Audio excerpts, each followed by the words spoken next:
Okay, in this video we will start the improved microscope.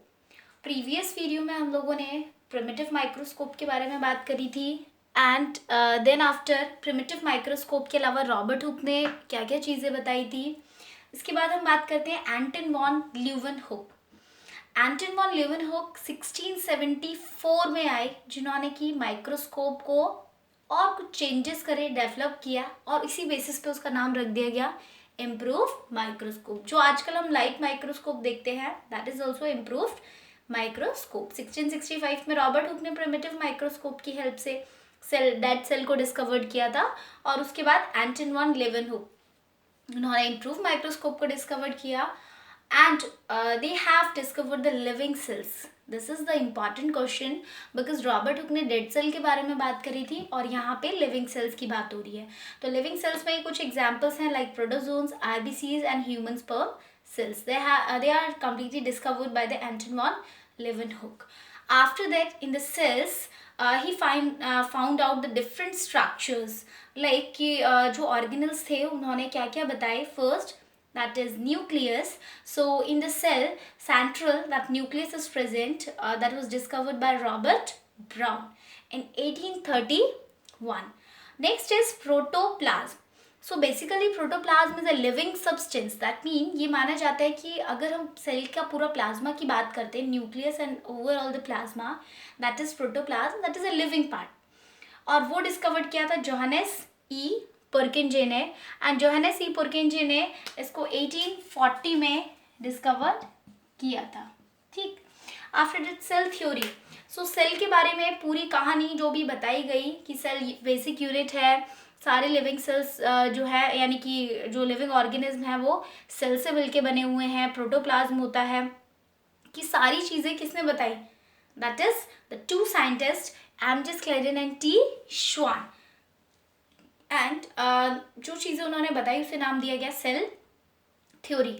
Out of two, one was botanist and one was zoologist. Botanist या botany का मतलब होता है plant से related. तो botanist जो थे उन्होंने प्लांट से रिलेटेड चीज़ें जो थी यानी उन्होंने प्लांट सेल को देखा और फिर उसके बारे में चीज़ें बताई. और जो जूलॉजिस्ट थे टी श्वान, उन्होंने एनिमल सेल को देखा और सेल के बारे में जो जो चीज़ें उन्होंने ऑब्जर्व करी वो चीज़ें कही. तो that theory was cell theory, and he gave both them given the theory in 1838 and 39. After that, Rudolf Virchow came in 1858. He said no new cell is formed. That means previous जो cell होगा ना, that like this one, and out जब इसमें division हो जाएगा तो दो daughter cell बन जाएंगे. तो कोई भी न्यू सेल जो है वो पुराने सेल से ही फॉर्म होता है और इसे नाम दिया गया प्री एग्जिस्टिंग सेल थ्योरी. तो प्री एग्जिस्टिंग सेल थ्योरी जो है वो किसने दी? Rudolf Virchow in 1858. After that, the number fifth one, that is on that side, Haeckel. So Ernst Haeckel in 1866, what he has done, he addressed the genetic material, DNA, RNA, all that genetic material. उन्होंने address किया कि ये कहाँ पे मिलेगा. He said that is found in nucleus. So Haeckel also played an important role addressing the genetic material in 1866. After that, sixth one, that is electron microscope. So electron microscope जो है वो electricity based था, high voltage electricity based था, not on the light. So electron microscope was discovered by the two scientists, that was Knoll and Ruska in 1940. सो इसीलिए कहा जाता है कि 19th सेंचुरी के बाद काफ़ी सारी डिस्कवरी हुई, क्योंकि उससे पहले जो माइक्रोस्कोप था वो बहुत ज़्यादा उसकी मैग्नीफाइंग पावर नहीं थी. तो यही रीजंस है डिस्कवरी के कि लेटर ऑन डिस्कवरी ज़्यादा हुई हैं.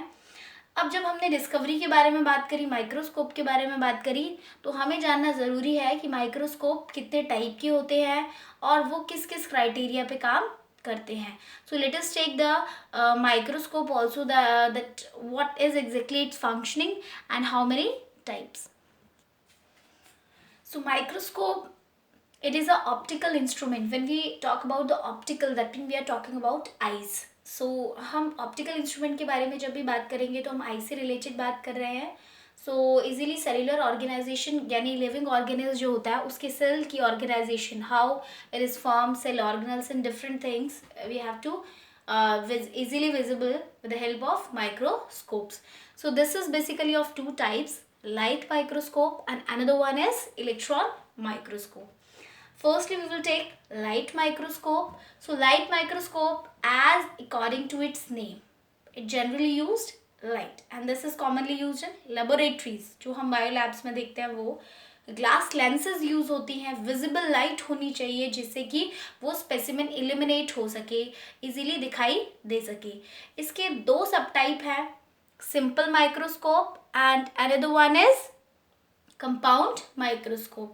तो सिंपल माइक्रोस्कोप तो जनरली हम एग्जांपल ले सकते हैं मैग्नीफाइंग ग्लासेस. तो मैग्नीफाइंग ग्लासेस जो है वो कौन से होते हैं जो जनरली यूज़ किए जाते हैं बाय द डॉक्टर्स और it may be by the predictors also, यानी कि जब हम किसी भी चीज़ को मैग्नीफाइंग करके देखना चाहते हैं तो.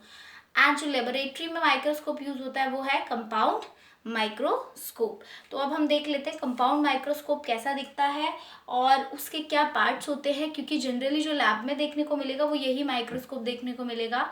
सो यू हैव टू नो कि इसके पार्ट्स क्या होते हैं, कैसे हम किसी स्पेसिमेन को ऑब्जर्व करते हैं. And then later on electron microscope कैसे डिफरेंट है इस कंपाउंड माइक्रोस्कोप से.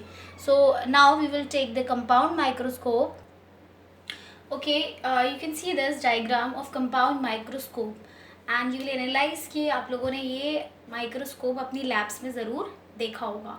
Few of them also having that certain things about this microscope, like if we take the parts which I have labeled there, is first one is eyepiece, or next draw tube, coarse adjustment, this one is a coarse adjustment, this is fine adjustment, this is arm by which we can handle it, and this one is a nose piece, and here are the two lenses, that is objective, and this is the stage on which the slide is to be kept, and on the slide, that is glass slide, that specimen is to be placed. specimen जो है वो क्या होगा, particular कोई leaf हो सकती है, कोई माइक्रो ऑर्गेनिज्म जिसको हमें देखना है.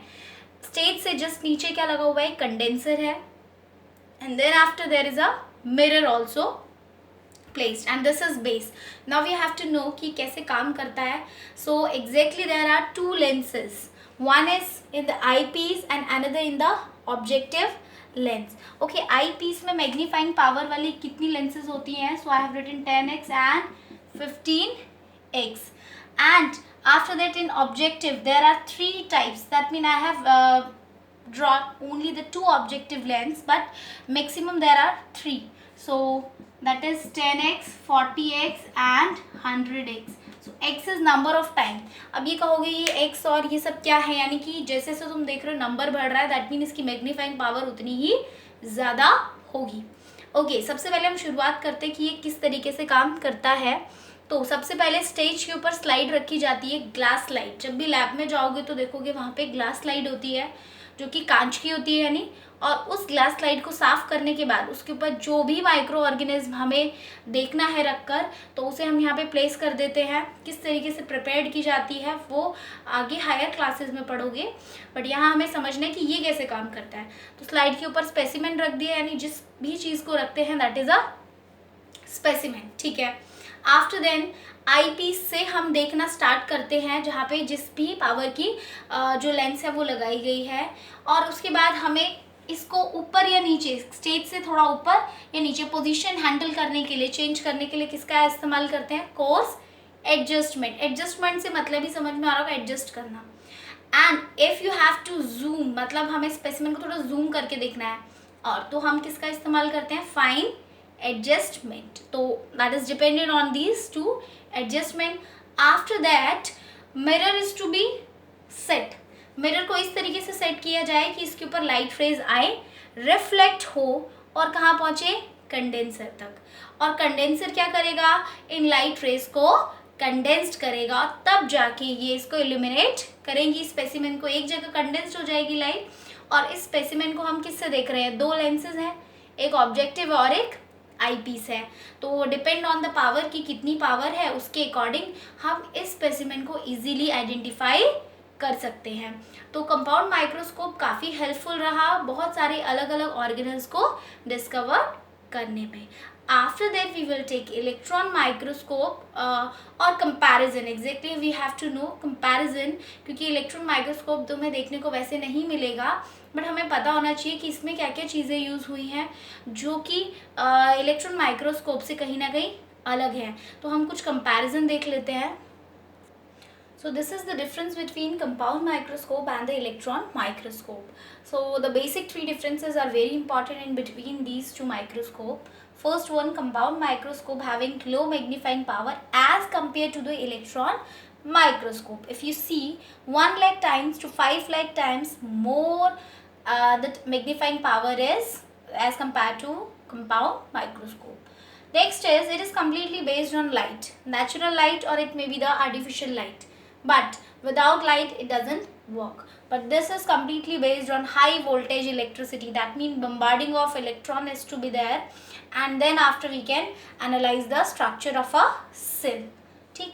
After then, glass lenses are used in compound microscope like eyepiece and the objective lens. I have already told you.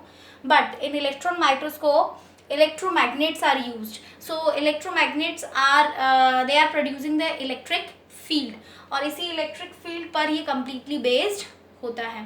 तो कंपाउंड माइक्रोस्कोप और इलेक्ट्रॉन माइक्रोस्कोप में काफ़ी डिफरेंसेस हैं, और इलेक्ट्रॉन माइक्रोस्कोप काफ़ी बाद में डिस्कवर्ड हुआ और इसकी हेल्प से बहुत सारे ऑर्गेनल्स भी डिस्कवर्ड हुए हैं. तो ये काफ़ी हेल्पफुल है. लेकिन इलेक्ट्रॉन माइक्रोस्कोप काफ़ी ज़्यादा कॉस्टली है, जो कि हम इजीली अफोर्ड नहीं कर सकते हैं. बट कंपाउंड माइक्रोस्कोप की हेल्प से बच्चों को बहुत सारी चीज़ें, बहुत सारी सेल्स या जो माइक्रोस्कोपिक स्ट्रक्चर्स हैं उनको दिखाया जा सकता है. तो ये तो डिफरेंसेस हो गए इलेक्ट्रॉन और कंपाउंड माइक्रोस्कोप के बीच में. अब इन माइक्रोस्कोप की हेल्प से जो जो चीज़ें डिस्कवर्ड हुई या हमें ऑर्गेनिल्स के बारे में पता चला है, सेल के बारे में, अब नेक्स्ट उसमें हम लोग नेक्स्ट क्लास में बात करेंगे किसके बारे में, unicellular, multi cellular, prokaryotic and eukaryotic. Thank you.